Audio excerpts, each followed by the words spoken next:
Hey guys, Scotland's Football here, back with another video, and today's video is on transfer news, and it's a video on transfer news for Wolves, as we have signed a brand new player, which we'll get into now. Just before I start the video about the new sign, I just wanted to wish Willy Boly the best of luck on his move to Nottingham Forest. He signs on a 2-year deal at Nottingham Forest, which makes it Forest's 19th first team signing in the summer. He can play, he's a left-footed centre-back, he can play in the back 3 or 4. He signed a 2-year deal, and he's one of our few players that joined us for in the Championship. He spent 4 years with us. He made 147 appearances in all competitions. He joined Forest. They are playing in the Premier League for the first time in 23 years upon their return back to the Premier last season, having taken 4 points in their first 5 games, but were thrashed 6-0 last night at home to Manchester City. The result would mean they've conceded 11 goals so far, and Manager Steve Cooper wanted further defensive reinforcements. Personally, for me, if they stay up, then that's really good business. But if they go down, then all these players will leave and they'll have to rebuild again on coming back up to the Premier League.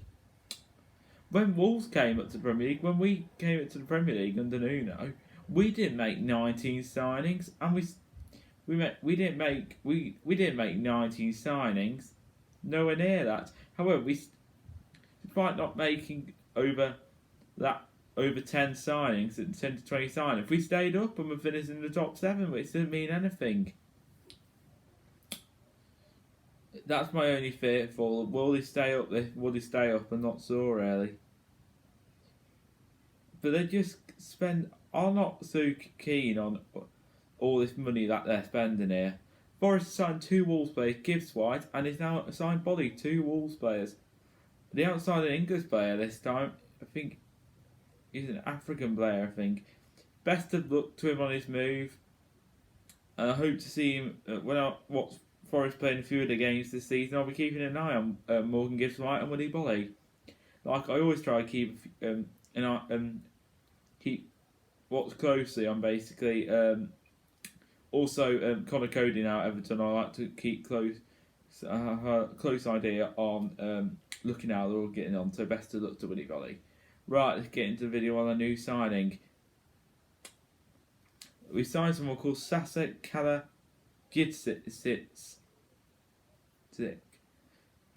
Sasa Kalajdzic. He's an Austrian international. Again, he's not Portuguese this time. He's Austrian, but he has played. But he has played in the German league, in the Bundesliga though. He's played for Stuttgart most recently, a team in Germany, and he scored 24 goals in 58 games in all competitions. Can you believe this? An interesting fact for you. He's over 6 foot. He's 6'7" striker. That's what you kind of need, some big top man in the box who basically can get onto headers and stuff. He's really tall and stuff, and hopefully someone who puts the ball in the back of the net, which we've actually been lacking for last. We've been lacking it since in the first 2 seasons we came in. We didn't score loads of goals, but we definitely scored more than we currently are now.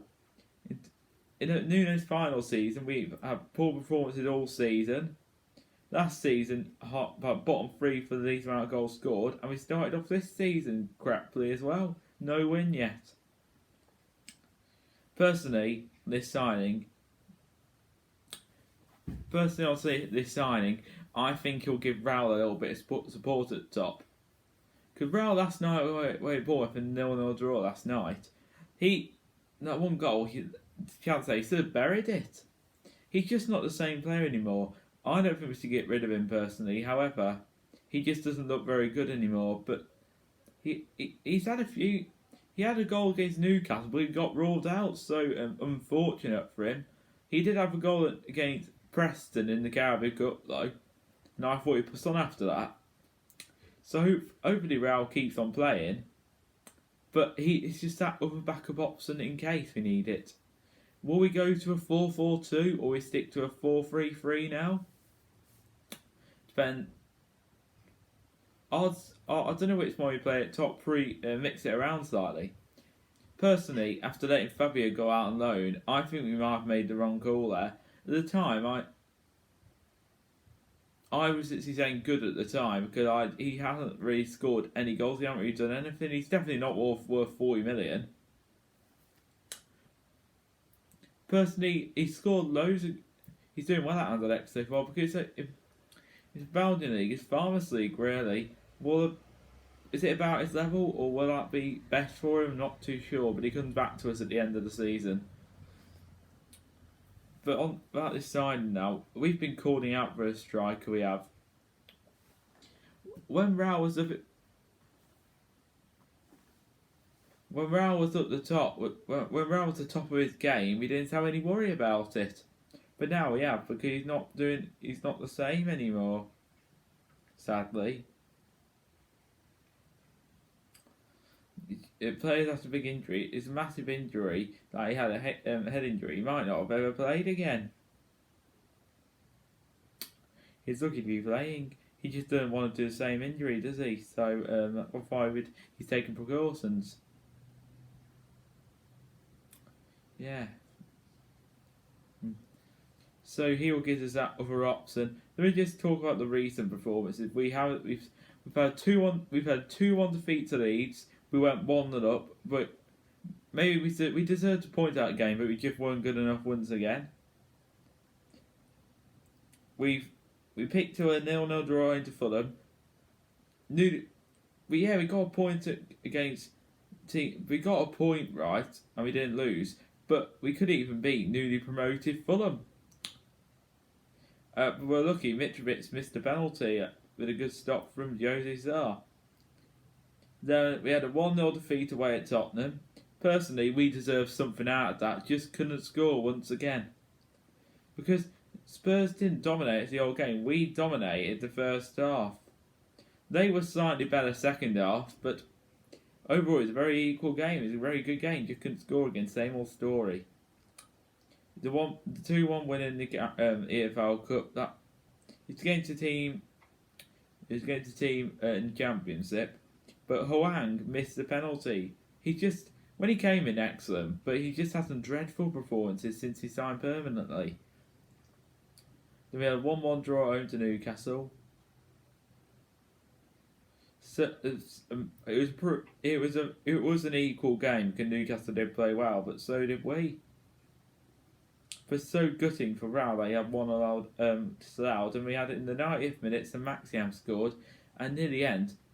Trippier didn't take a free kick, but if Trippier would have took it, we would have lost the game. And last night, a 0-0 draw away at Fulham. No, away at Bournemouth, I mean. We probably were the better team, and we probably were the ones that sort of scored. But we just, at top at times, we just look frightened to go for it at top and not wanting to score. And we also look at top, we look very weak at times. That art attack for the last few seasons has been very weak. We just looked wasteful last night and didn't want to score. It's a point on the board, but really, even though we have picked up 3 points so far, we're 18th in the league.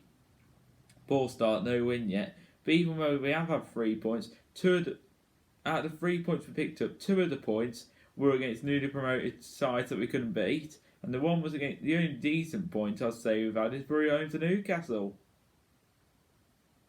Other than that, we've been shocking. I was just looking who we play next, and I'm actually quite sure who we play next, actually. Let's have a look on the list of fixtures. Southampton on Saturday. Tell you now, we need to win that. But Southampton had a fairly good start themselves to beat Chelsea last night. They beat Chelsea on Tuesday, I mean. And they've had some valuable good points at Leicester and at home to Leeds and a win at Leicester. So they'll be alright this season. We just need to get we just need to get a result here, because after Southampton we have Liverpool away and Manchester City at home. So it's vital we get something out of that game. Otherwise, it looks like it's going to be a long season. We're not going to get in Europe this season, mid-table at best. But the way we're playing at the moment, I think we could be in a relegation battle if things don't change.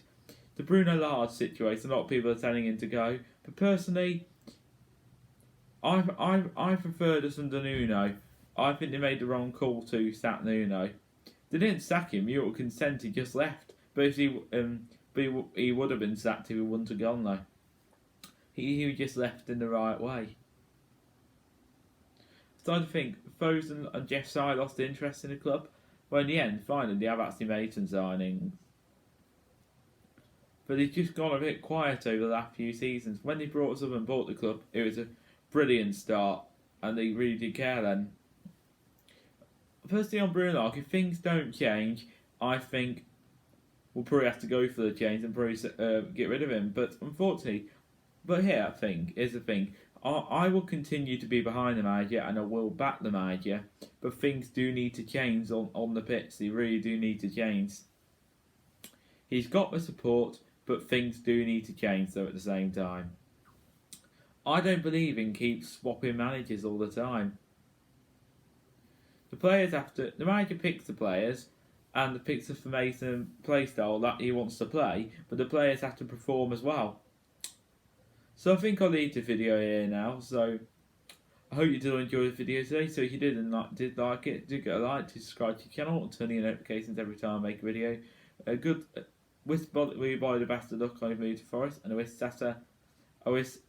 that Sasa all the best on joining Wolves. And I hope we get on. I wish Sasa Kalajdzic all the best on joining us. That's why I just had a look at his name again there. Couldn't pronounce it. Hopefully he does do the job and he does get a chance to shine. He does and score a few goals. So I'll see you all later, guys. See you all later, guys. Up the Wolves. Also up the Stafford Rangers as well. After our great start to the season. See you all later, guys. Have a good one. Bye everyone.